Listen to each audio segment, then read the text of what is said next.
Hurricane Katrina might have silenced the streets of New Orleans, but the spirit of the city has never died. Dave McNamara shows us how music that is so part of our culture has reinvigorated the region.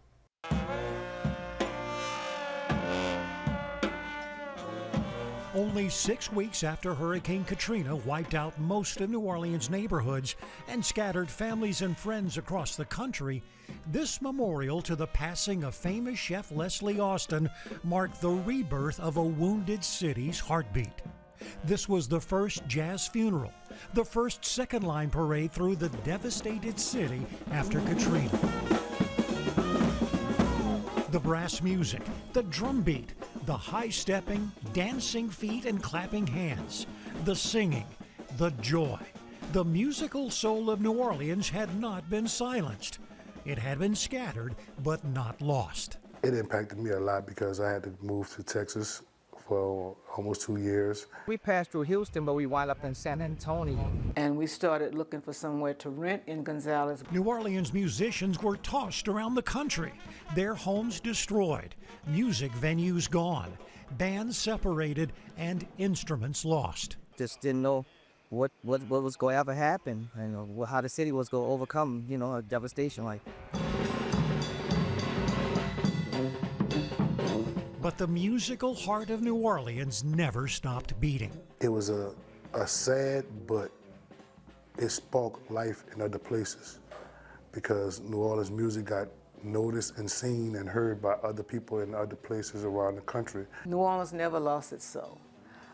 What happened was once they realized that New Orleans was rebuilding and those of us who could was coming back, I think they realized how much and how important the music industry and the other arts were important to the city.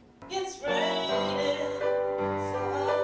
New Orleans singing legend Irma Thomas said she was about to record an album when Katrina hit. The songs had already been selected before the hurricane. Most of the songs on that album fit the situation that we were in at that time. Make me down a pallet on the floor. Make me down a pallet on the floor. Make me down a pallet on the floor. Play me down, so I don't have no place to go. And when I did that song, I could picture all of the homes where families who had gotten out of New Orleans, who had families in other cities and other states, was making pallets on the floor to be able to survive until they were able to get back on their feet to come back home. Her Grammy-winning album, After the Rain, was released 8 months after Katrina. It expressed the loss so many were feeling. As a band, we said that we were going to go on tour, and we started out in Minnesota. I could just remember playing my drum, and I remember crying, like so happy. It was just tears of joy to even be able to play my drum. Derek Tabb was the drummer with the Rebirth Brass Band. When he returned to New Orleans, he co-founded the Roots of Music.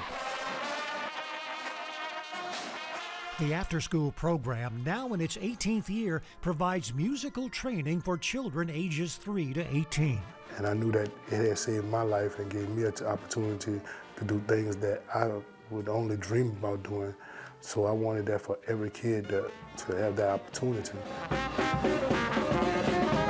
The Kinfolk Brass Band was founded months after Katrina. I say, man, when everybody get back, I know we're going to have so much work.